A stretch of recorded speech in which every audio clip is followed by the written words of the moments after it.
Welcome back, everybody, to Two Guys and a Stack of Comics. My name is Reed. Along with me is Mike. Mike, how you doing, sir? Hey everybody, I'm doing pretty good. Doing pretty good. Hanging in there. We both. I finally got you to pick up a Batman series. I I really know. enjoyed Batman First Night #1. Fortunately, this week we were able to pick up Batman First Night #2 from Dan Jurgens and Mike Perkins on it. Um, so it's the second issue, picking up from the first issue. First issue, of course, this is a series set at Batman's kind of outset. So really going to like the Batman of Detective Comics #27. A lot of the classical elements that you associate with Batman not present in this book. And far, there's no Alfred. The Batmobile is not the traditional Batmobile. No Batcave. Nope. Really puts Batman into kind of a solo sort of thing where it is just Bruce Wayne, kind of working with Gordon a bit, but Bruce Wayne is actually friends with Gordon instead of having where Gordon just knows Batman. And so we pick up the end. This one obviously picks up the events at the end of issue 1. This is set in the 30s, so kind of the backdrop of the rise of Nazism and having a lot of that impact that that's having on the world. Um, and at the end of the last book, really great last page of issue 1 where Batman kind of gets knocked into an electric chair, and so then this Yes, picks up they throw the juice right on from him. there. And they throw the juice on him, and we kind of pick up from there. So Mike, as the guy who loves Batman but hasn't picked up a Bat book in a while, I'll turn to you. What did you think of issue 2? I'm loving this book. There's so much to like about it. I mean, the artwork is amazing. I mean, just take a look at some of that artwork. Mm-hmm. Yeah. Story is really cool. It's kind of gritty, 1930s depression. There's gangsters and Tommy guns and corrupt cops, and Batman's just, doing what he can to, look at this panel here with the costume, like he opens up the Yeah. safe and there's his costume. I was just like, oh man, I was geeking out. It was so cool. It's retro. It's got all the elements that I like. I thought this panel was kind of Spidey like, though, Spider Man like. Yeah, kind of the more Spider-Man posing for But it was Batman there. cool. Like, even has like the old circle panels that they used to do in the 40s, the Hmm. golden age. Um, just really, really cool. It's a fun adventure, and you don't have to know what's going on in all the various and sundry Batman universes, crossover events, and all that stuff that drove me away from Batman in 2018. And just, I threw in the towel on one of my favorite characters, and I haven't picked up a Batman comic really since. Maybe one here or there, but man, I'm loving this issue, and I'm so sad it's only going to be three, right? Yeah, I think that's the hard part with it is I think this wraps up in issue 3. I'm hoping, it seems like I know they've said the first issue is going for a second printing, so I'm hoping sales are good and maybe that'll allow them to continue it for a bit.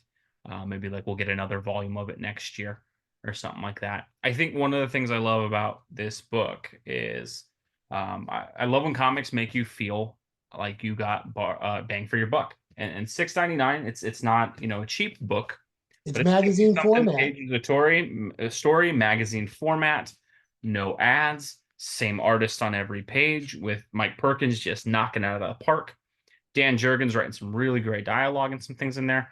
And again, when you can read a comic and it gives you that bang for your buck, I don't mind paying a little bit extra because you're getting probably 2 to 3 comics books worth of material inside this, and Right? it's all well done.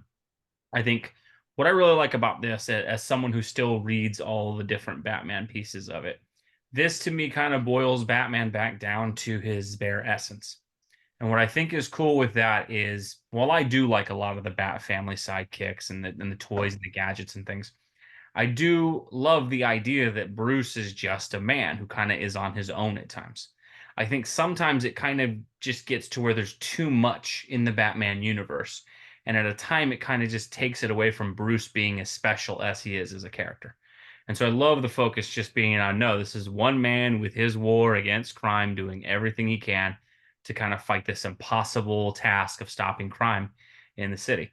And so I love having a throwback to that. I like there's a lot of classical elements to it as a Batman fan that I thought were cool. I like Julie Madison popping up. A lot of people forget, like, Batman, when he starts, he was kind of engaged. He had a fiance in Julie Madison. She's kind of the forgotten love interest, and that Yeah, a lot on Catwoman and Vicky Vale and Talia. Julie Madison was really important to Batman for a long time in those early ones, and so it's cool to see that relationship build and build in a logical way with him being on his own. Him kind of just having where they connect over, she comes over to thank him for producing a film, and she's able to kind of help repair his injuries and things like that. I thought that was well done and well written, and huge credit to Dan Jurgens in that, and that I thought he did a good job in that kind of interaction between the two of showing it building, but not, just, hey, they just all of a sudden like each other. I thought he did a really good job with that. And I think that's a really cool element that I think has been missing out of Batman comic books for a while is, look, why we get invested in these characters is their lives, their personal lives, what they have. And, ever since they broke off that Catwoman relationship with Batman, they've kind of not really focused on the Bruce Wayne aspect of his life in a long time, even right. as many titles as they have. So I really liked getting to see that from Jurgens, getting to see him continue that on. It was really cool, that little moment in the middle of the comic when, she comes over and like picks the newspaper up off the stoop and lets herself in, and there's nobody there in Wayne Manor except for Bruce Wayne somewhere in the 47 rooms of the mansion, Yeah. and she's kind of like wandering around, and then he's quick on his feet. She's like, "You're burned," because of the electric chair.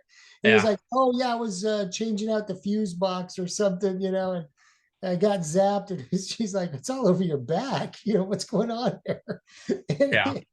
and, and she's just like, every time she shows up, it's like he's got a shiner, or this time he got electrocuted. And she's like, you better stay safe, or else you won't make it to our first date. He asks her out. Yeah. I think they did such a good job of what I do enjoy about this too is, they do a good moment as well where Bruce, he feels the impact of being so isolated a bit. And he kind of reveals his identity to this rabbi he's been working with. And um, it's a cool examination of the burden of being Batman. And then I Yeah, think it makes a lot of sense that he would find like a religious figure that he could unburden to, who would keep that secret for him and give him someone to talk to. I did get more of a Daredevil vibe from that, and like Daredevil, like where the priest yeah, always knows absolutely. his identity. But I thought that was a brilliant wrinkle thrown in by Jurgens. And one of the things I like about with comic books like this is, again, if you're gonna write a book that's out of continuity, give us something that's different. And so I really do love that this does feel completely divorced from the main continuity, as far as, if you're not going to write it in the main continuity, go for broke, man. And so I think Yeah. he's done a really good job.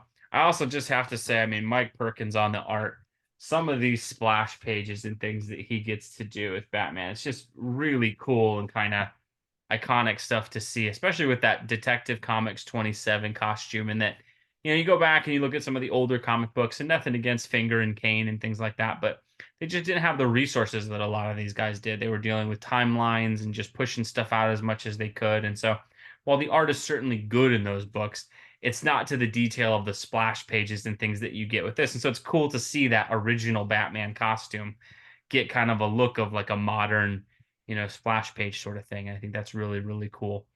Oh Um, yeah. I mean, every page, every panel, you could tell they poured their hearts into it, and it really shows. So, it's just a home run for DC and the Black Label.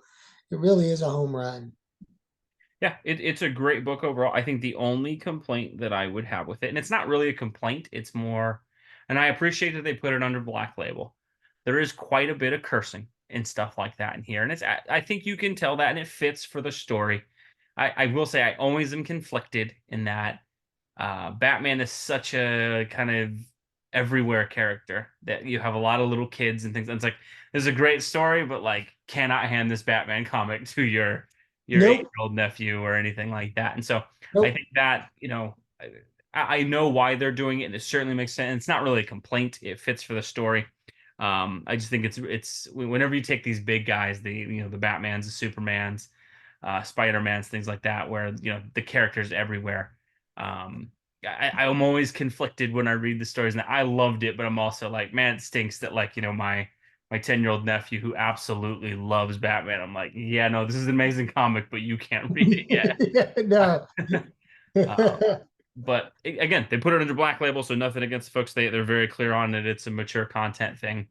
But overall, an excellent book.